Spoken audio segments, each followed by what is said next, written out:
appears what it is here for RG3, and I'm not trying to be callous. Mike Shanahan, as we mentioned, drafted Kirk Cousins in the 4th round, the same year RG3 was drafted. He told NFL Network Kirk Cousins is a franchise quarterback. He'll be a top 10 quarterback in the league, no doubt about it. Your thoughts on that? I like Kirk. I do. I think he's an awesome guy. He's an awesome dude, extremely smart, intelligent, understands defenses, understands what Jay Gruden wants him to do. He's a guy he's one of these kids and one of these players who I feel like when he was 6, his daddy put him on the little league team and was like, son, you're going to play quarterback, and we're going to learn everything about playing the position on and off the field. So I feel like he fits the position from that point. I don't think Kirk handles adversity well. So to be the quarterback of the Washington Redskins, a team that is trying to improve, but historically, just recent history hasn't been good. You can't throw an interception and that snowballs into 4, which snowballs into 2 in the second half the next week. And if you remember last year, Kirk was pulled for Colt McCoy. The game he started that he's credited with a win, Colt McCoy came in and played from the first quarter on because Kirk was injured. So I think we really have to look at these things. Well, he wasn't injured. Actually, Jay Gruden pulled him. You really but then they were both pulled again for RG3, and they went back to him last season. Well, and also, RG3 coming back, listen, that decision has a lot to do with Mr. Snyder. A big part of the door is not shut on Robert has to do with Mr. Snyder. I think there is some fire to the smoke around people inside the building, football people wanting to move him, and the owner not biting on it, the owner not wanting it to happen. Kirk Cousins, I think, is a solid quarterback. He's a quarterback that's going to do his best to do the things that Jay Gruden wants, which is why he was named the starter. He's not the long-term answer for the Washington Redskins. Can he get him through this season? Will he have some up times like the Philadelphia game last year, the Jacksonville game last year? Yes, he'll have games where he explodes, but he'll also have games where he implodes. And if you do those things, if you're not consistent, you can't be a starting quarterback in this league. Which is why I have come to this conclusion a long time ago and said it many times sitting in this chair. Kirk Cousins will never prove to be anything more than an average at best quarterback in the National Football League. Period. End of story. Jay Gruden better hope I'm wrong about that, because he just put his butt way out on the end of the limb. This is sink or swim. He has chosen Kirk. He has not chosen the quote-unquote now ex-franchise quarterback. I hope Robert goes elsewhere.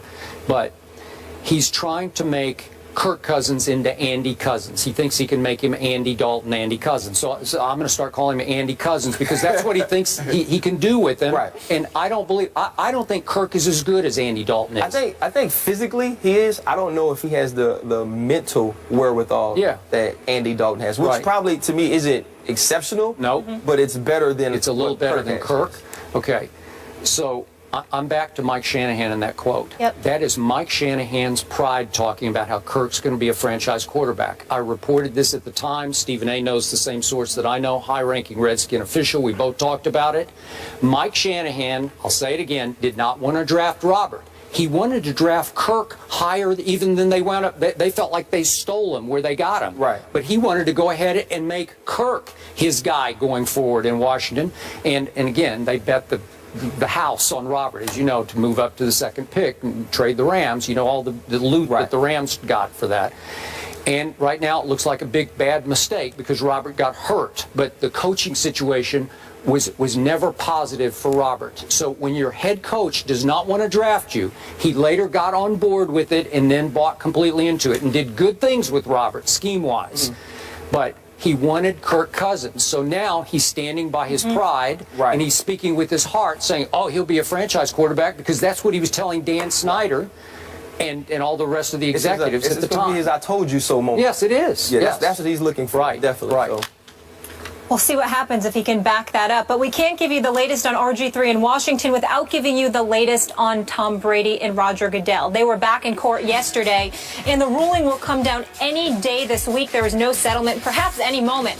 Who will Judge Berman side with? We'll discuss that when we return. Stay here.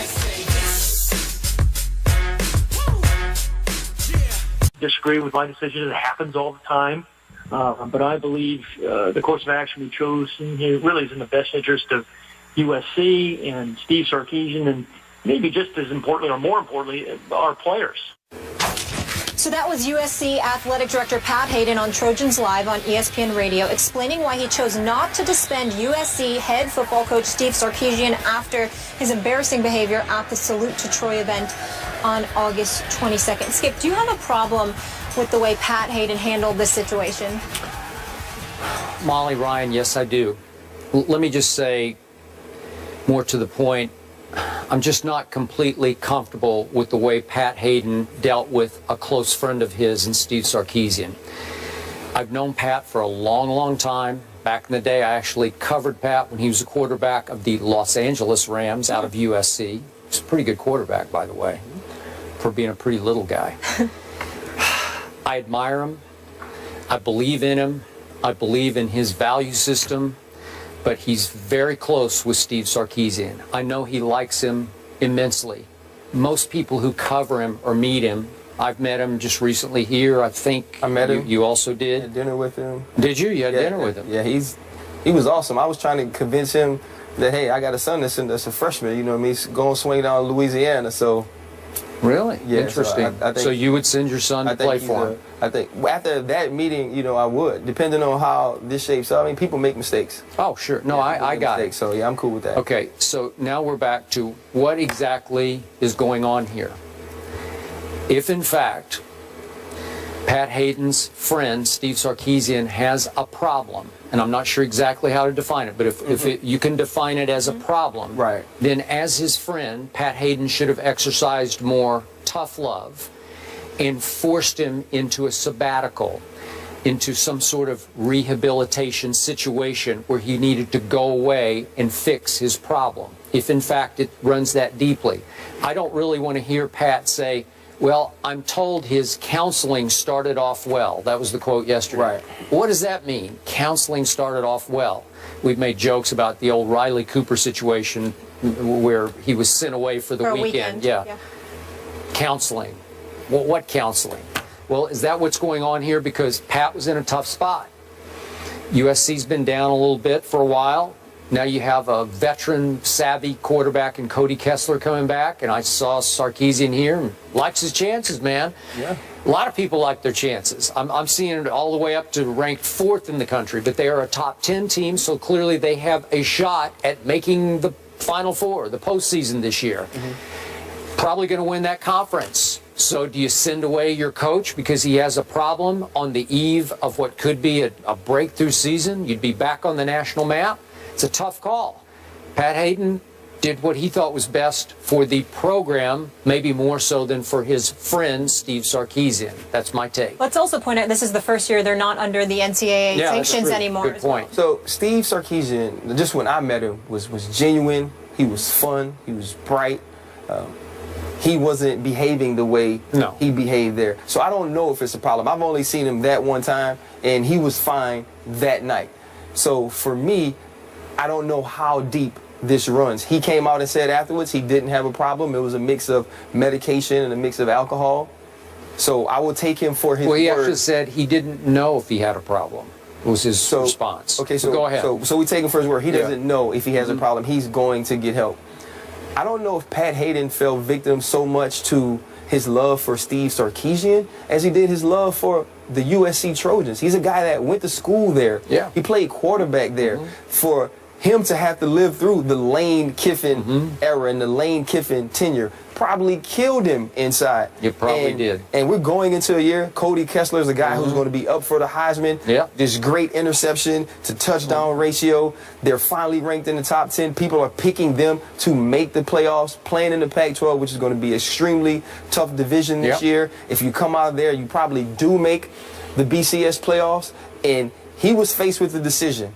Do I make the decision that maybe puts my team in jeopardy, my school, the place I love, in jeopardy of not accomplishing all these things? Like you said, we are on the eve of accomplishing to help Steve Sarkisian, when I don't know how deep it runs. You know, he talks about the meeting they had and how forceful he was. And I know Steve got my point. I got my point across very sternly and these different things. I don't know if he was worried so much about getting Steve Sarkisian help as he is about the USC Trojans being a good football team, winning early games in the season, and not disrupting that. So for me, I don't think he handled it well from this standpoint.